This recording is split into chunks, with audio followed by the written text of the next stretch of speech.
Was a room of 26 or better women, all who had, because actually mine looks a little different because I was the artist in the room, but they were going for peacock feathers on a tree.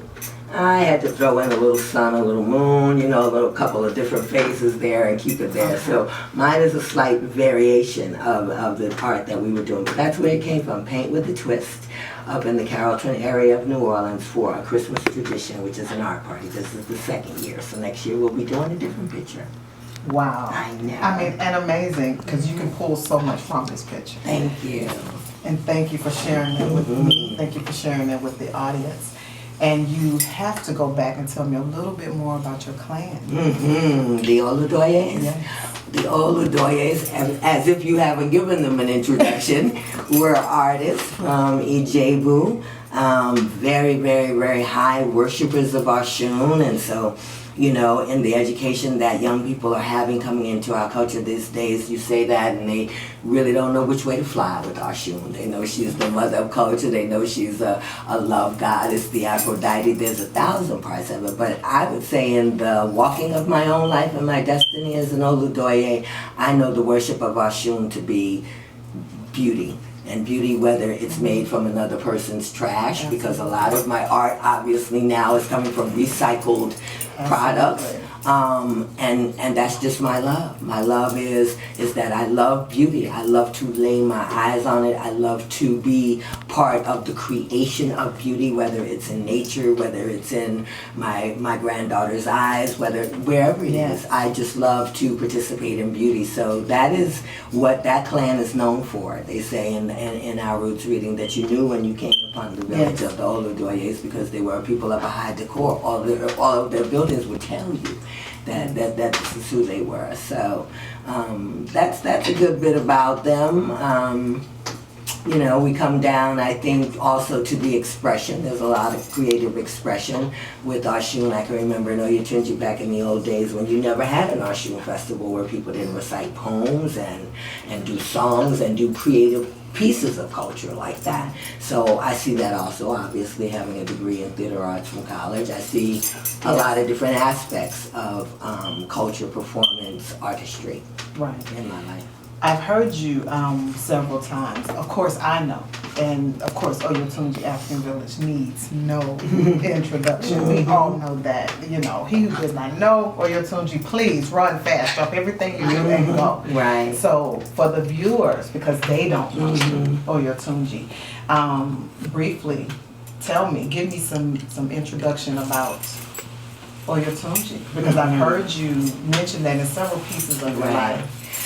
Well, Oyotunji, some people will come to the gates of a little African village buried in the woods in the South Carolina Low Country and say, wow, you know, you can get taken aback to just the tourist level of it, because other places in our country we have a Chinatown, we have a Greek town, we have colonist town where you see the women in the little hats and the long white skirts. So you could just say that right off the bat, that it is a tourist attraction, because a lot of people ask, they say, well, what is Oyotunji? And can I come visit? And we said, well, yes, as a matter of fact, we do tours there every day. It is a tourist attraction. Oyotunji is also a state of mind. Oyotunji is a family that is worldwide, so there's that. In the 46 years plus that we have been at that location, our family has become priests, become teachers, become activists, and moved out worldwide. We have egg bays in England and in the Virgin Islands and anywhere you can name. So there's that aspect of it. I think the Oyotunji state of mind is what I love the best about telling anybody about an Oyotunji. Whether you visit it online at oyotunji.org or whether you actually make the pilgrimage and come in and spend some time with us at our new bed and breakfast, Ile Afrique, or you're there for one of the great festivals.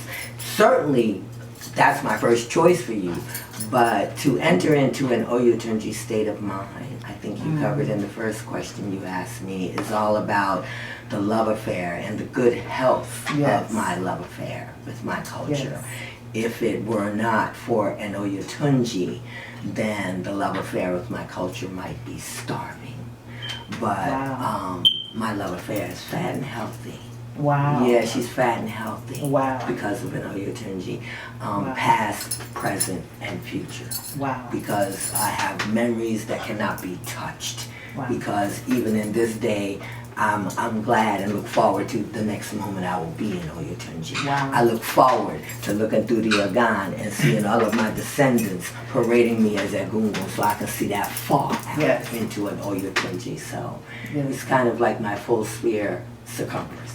Yes. Yeah. Yeah, and a beautiful one it is. Yeah. I mean, to see a actual living product, you know, of such tremendous skill. That's it.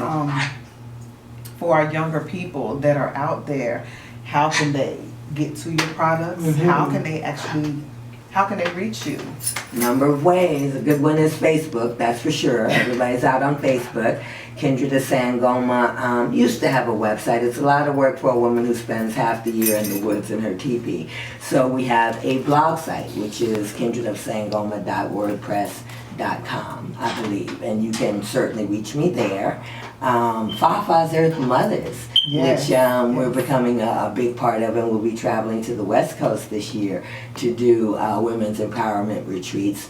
You'll see our calendar and kind of where we are in the world on that particular website. So that is a website that if you were trying to get to Sangoma, good spot to find me.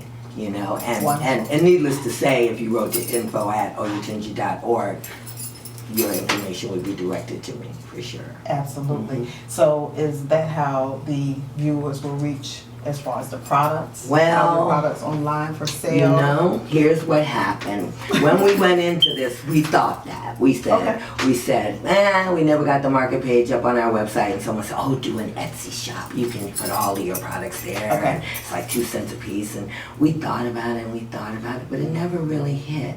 You know, for years as an author, I have many, many books. Who would know?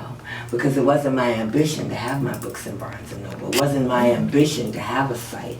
I like the fact that people catch up with my markets and my books and whatever moves in the traveling Mama Loja's market in my car when they meet me in the woods. I kind of like that. When people meet me at a festival or they meet me at a gathering, they can ask me that and say, you got any of your stuff here? And I just kind of love doing that. I'm not one to be stuck in the overhead of a shop and a phone bill and a light bill. It's kind of not my calling. Okay. Yeah. We'll see. I'm not ruling it out. I'm just saying so far, maybe when I'm 75 I can't move so much. Maybe it make perfect sense to have a little old country store with a potbelly stove in it and serve people tea and cocoa and they can come by and look at all of the art and all of the creations. But I ain't there yet. Right.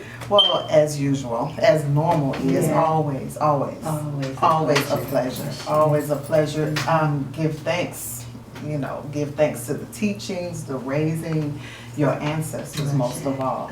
And here at a House of Gemini, we are not trying to change the world. We're just trying to change the way you see it. Ashe.